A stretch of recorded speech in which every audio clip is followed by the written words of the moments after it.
บายดีครับเจ้าน้องรับสารเจ็ดเก่าเป็นเพจห่างหายกันไปโดนวันนี้ครับ มีเมนูงานเล็กๆน้อยๆท่านนี้เขาเหมือนกันเจอกันวันนี้วิระไปอย่างวันนี้ ลาบไก่ลาบไก่กับไม่อย่าง ลาบไก่กับแกง ลาบไก่กับแกงเนาะ แกงส้ม แกงส้มถูกเมนูมื้อนี้ เลย จัดประเด็ดมื้อนี้เมนูเกิดงานอย่างมื้อนี้งานอย่างที่เกิดเมนูนี้ งั้นเกิดยาก เกิดอย่างบ่จัดแจงอย่าง ซอยขวาซอยขวา ซอยกว่ามื้อสองกันเนาะมื้อขวาแต่เป่าเจ้าภาพ ซอยขวามานี่ เป่าเจ้าภาพมื้อนี้ผู้ใดให้อย่างอันนี้เสียงกันสิแซ่บๆนั่นนึงเนาะ แต่ได้เจ้าภาพจะดีเลี้ยงวันนี้ เจ้าภาพนี่ซอยหอมกระเทียม เสียงจะไปต่อ บัว มึงก็มันเกิดมัน อันนี้โอ้ขาดบ่ได้นี่ใบมิ้นแทนหอมล่างเนาะอันนี้เอาบักแตงซอย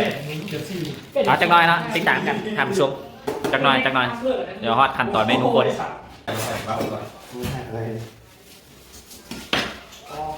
สั่งกันนะเอาพี่น้องลงมือเองได้มื้อนี้แซ่บสุดแล้วมื้อนี้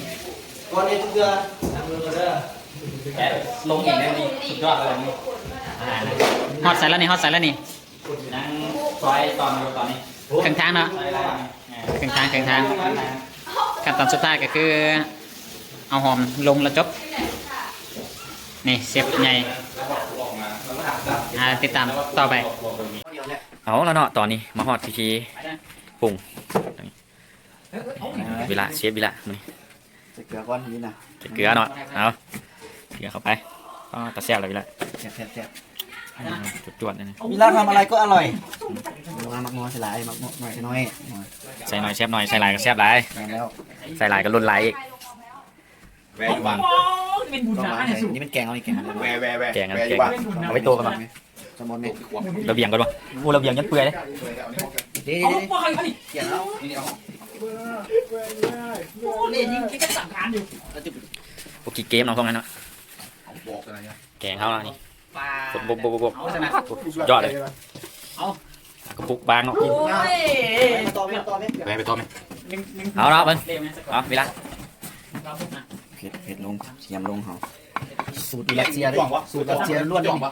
จ่องง่ายนะ เดี๋ยวนี่นะ กระเทียมกับเผ็ดเนาะ พ้นมาดินะเดี๋ยวเดี๋ยว มาเอาไหมมึงเจอคุณมาเอาพี่ มึงตักน้ำไม่ใช่กูหน่อยนึงด้วยคนอะไรวะ เอามาลดใช่เอาซีมมาหนึ่งตักไหมชิดใส่ น้ำปลา ชอบน้ำกูดู ไปดูไหมเป็นอย่างก็ถูกปะ น้ำนิดนึง เริ่มน้ำอย่างไร เอามันนวล แต่ยืนเส้น เฮ้ย จน หยองฟิล์มมาแล้ว ตั้งน้ำอ่ะ พี่นา มีชิ้น6เลยเนาะของไว้เครื่องไว้ของกันเลย นี่แหละซีนักศึกษาอยู่หอนะ ต้องย่างอย่างไรเนาะถึงพอไปมือ ก็ชิมาบ่คน ซีมาเด้อใส่มือเลยขออนุญาตใส่มือเลย เอาเลยบ้านเขาผู้ใดก็เฮ็ดคือกัน ร้อยไปแล้ว ใช่มะนาว เขาจะบดลิ้นเผ็ดไหลเนาะกินทั้งด่าทั้งซ่าเนาะ เข้าครัวเข้าไป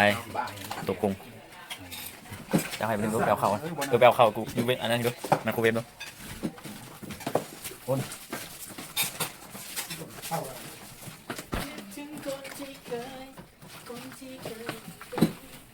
นี่เขาคะแนนจัดโตจัดตังตักแกงเนาะ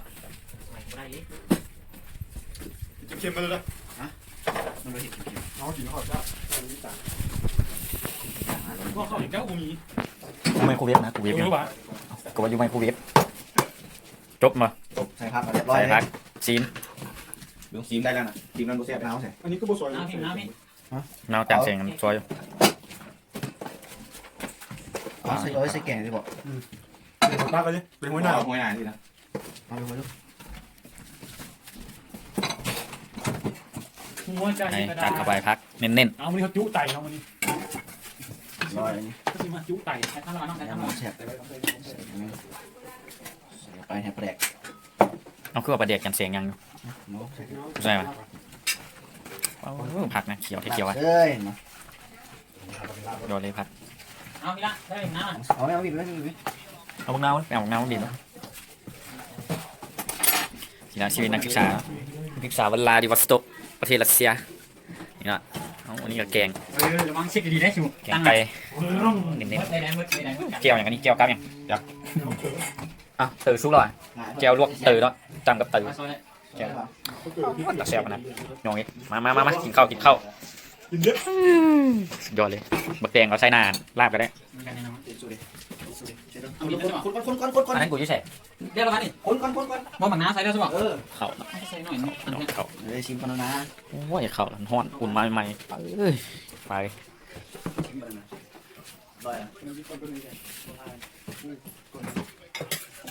จริงไง ชิมมัน 3 เชฟอ่ะนักซีมเขานี่โอ้โถเป็นได้ไงเป็นไส้แซ่บบ่ให้เว้าเนาะผู้ใดกินแล้วก็ได้เนาะแซ่บบ่ให้เว้าดิ ตักเลย ไอ้ยูไอ้ยู เอ้ามาดิพี่น้องตักได้มาดิตักตีชัวพากันซีมบ่นั่นตักใส่จานกินน้ำกันตัว จานนะ การกัดเขาของเราดี ยังหน่อยอยู่เครื่องเมา ตักมาชัว ให้เบาไปดู มาดอกแล้วฝนเราบอกเลย มันเป็นยังไงที่ใจของเขา บุญหักกว่าเดิม วันนี้ดึงก้อน เรื่องของวันนี้ดีคืออย่าง บอกตักก็ได้นะตักแล้วก็จุ่มไว้นี่ให้เขาก็ได้บัดสุดท้ายจึงตักไปให้เขาก็ได้นะ แบ่งให้เขาเลย3 คนนะเอาแกกับเขาอยู่กินเทียบชุดละเอาเต็มที่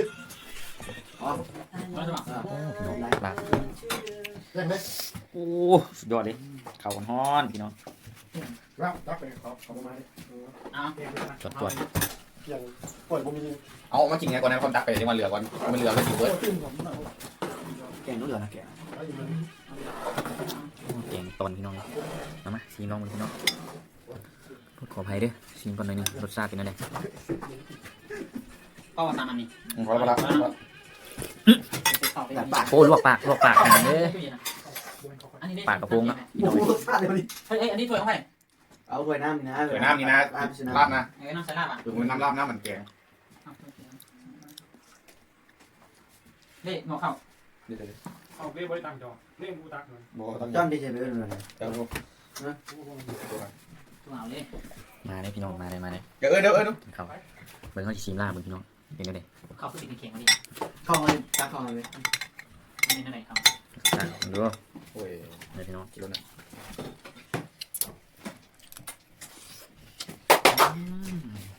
ยอดเลยพี่น้อง ด้วยพ่อยอดเดียว ละพอแล้วโอ้ยบ่เชื่อพักน้ำมันนี่เนาะ เฮ้ยตักเขาไหมนั่น โอ้สุดยอด เอาวะ มานั่ง เชื่อที่ว่าแบ่งในบอกโน้ตแล้วอยู่ มันกินบ่ได้ไก่มันเป็นไข่ มันกินบ่ได้เป็นไข่ กินแล้วไข่ขึ้นแย่มันกินได้บ่ไก่ เพราะมันว่ามันตักให้มันเนี่ยนั่น เลยแล้วแกเอาไก่ มันบ่หูนะมันกินบ่ได้นะ คุณพ่อแม่แม่ แกงหอยลืม กินแล้วเนาะเริ่มละ มีภาษาตัด เจ้าภาพนางหัวโตยสุดยอดเลยเอากิน ตามใหญ่เนี่ยไอ้นะ นี่แหละมันเกินนะ วันที่8ส่งสัก